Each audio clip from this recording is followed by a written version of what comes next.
When the disciples heard this, they were overcome with fear and fell to the ground. Overcome with fear. When I was a child, I remember that one of my favorite things to do, perhaps it was because I had two younger brothers and they put me up to it, was to dare each other to go into really dark places. We would dare each other to go into the garage or underneath the crawl space of the house, particularly creepy in our 80s house.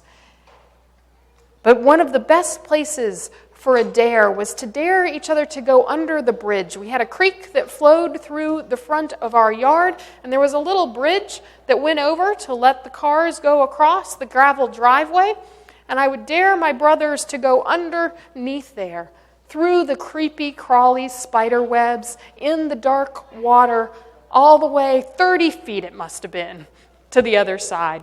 In reality, it was probably only about 8 feet, but it was perfect for a good dare. But slowly, over the course of the summer, a strange thing happened. This creepy bridge, suddenly, as we spent more and more time daring each other to go under, became one of our favorite places to be. It no longer seemed so odd. It seemed cool and lovely to be under there. We started to like the spiders. We started to like hanging out there. Suddenly, those foreign terrors kind of went away, and it became neat to be there. Have you ever sat inside of a movie theater watching a movie and totally engrossed in the story? And you walk out of the theater and open the doors, and you're almost blinded by the light because you've forgotten that slowly the darkness has creeped in. And the light becomes a huge shock, not pleasant, when you've been in the dark for so long. That's the thing about living in the dark. Have you noticed that some problems in life can kind of creep in like that? An issue starts brewing slowly on the side, a hurtful comment from a family member, a snide remark. You don't even think about it, just one small bad decision, and then another, and all of a sudden you realize that the whole thing has become a big mess. Along the way, you didn't even realize that the darkness was creeping in.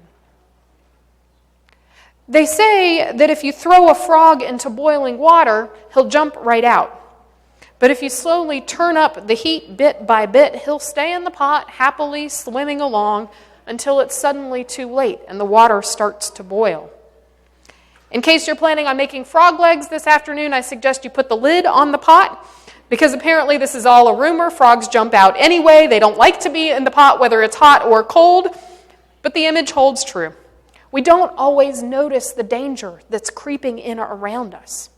Humanity has lived like this for a long time. Part of the insidious nature about sin is that we don't notice it creeping in. We don't notice how unjust and broken our world is because it's just always been like that. We don't notice the things that separate us from God because that's just how it's always been. That's just what we're used to. The darkness has creeped in slowly over time so that we can't even notice when we can no longer see our hand in front of our face.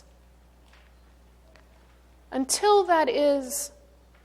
something shocking happens.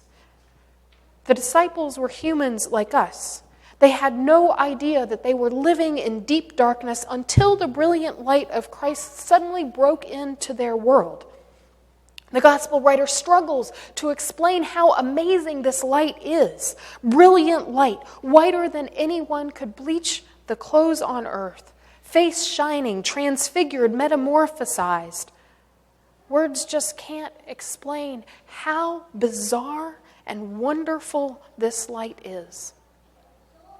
And you'd think that the disciples would be glad to see this light. You'd think that like kids under the bridge, they would be glad to get to the other side. But no, suddenly in darkness, the light has become terrifying. It's too much for them to handle, too bright, too light. It's not as if God has not been trying to show us this light all along.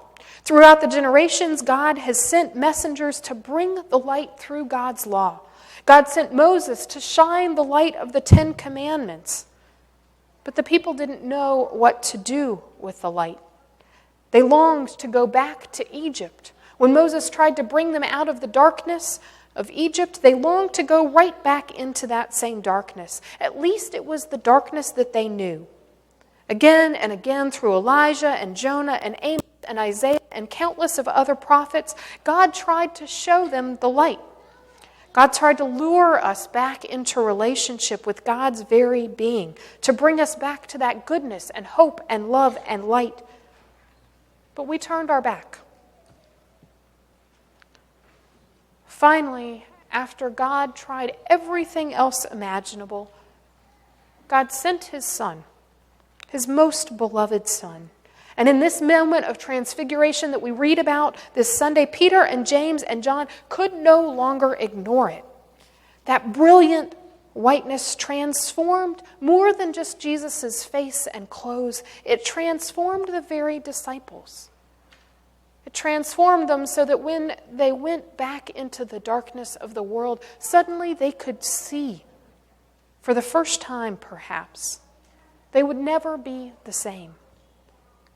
We, all of us, have also seen the light. We can never be the same. In our baptism, each Sunday when we gather, we hear that God has transformed us into people of the light. Last week we celebrated Valentine's Day. Do you know, though, the story, the legend of Saint Valentine? Legend says that he was imprisoned for marrying young soldiers so that they wouldn't have to go to the front lines of battle. That was the law at the time. If you were married, you went to the second lines, not the first lines with the other young soldiers. And so this was against the orders of Claudius. While in prison, St. Valentine prayed for the blind daughter of his jailer, and her sight was restored. She was brought back from darkness into light. And they exchanged letters back and forth about this light of Christ. St. Valentine wrote a letter to his jailer, an enemy, forgiving him and signing it, "Your Valentine." Shortly after that, he became a martyr of the church, killed for his faith. He could have given in to the darkness that was all around him, but instead he shined the light in this very simple way of writing notes of love and grace and forgiveness. Imagine if we did the same. Instead of just setting off a hasty email to our coworkers, to sit down and write a note filled with grace and love, even in those hard moments. In St. Augustine, Florida, in 1968, some teenagers went swimming in a hotel pool. The problem? This was a whites-only pool, and the teenagers were white and black protesters. The owner of the pool in Florida went crazy, pouring acidic acid down onto the swimmers. Police drugged them out of the pool, arrested them just in their swim clothes.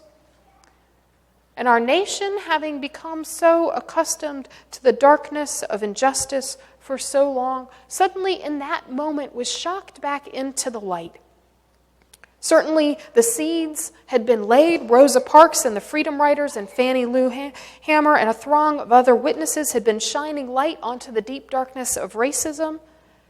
But that instance in the pool was that last ray of bright light that was needed to break the filibuster in the Senate, which led to the light shining of the Civil Rights Act passed just one day after that instance of darkness in the pool. The light shines in the darkness, and the darkness cannot overcome it. As we enter into the season of Lent this year, we acknowledge that there is deep darkness in our world. We confess that sin has infected our own hearts, as well as the systems that keep darkness in place. We remember the sin of those who turned against Jesus, who nailed him to the cross.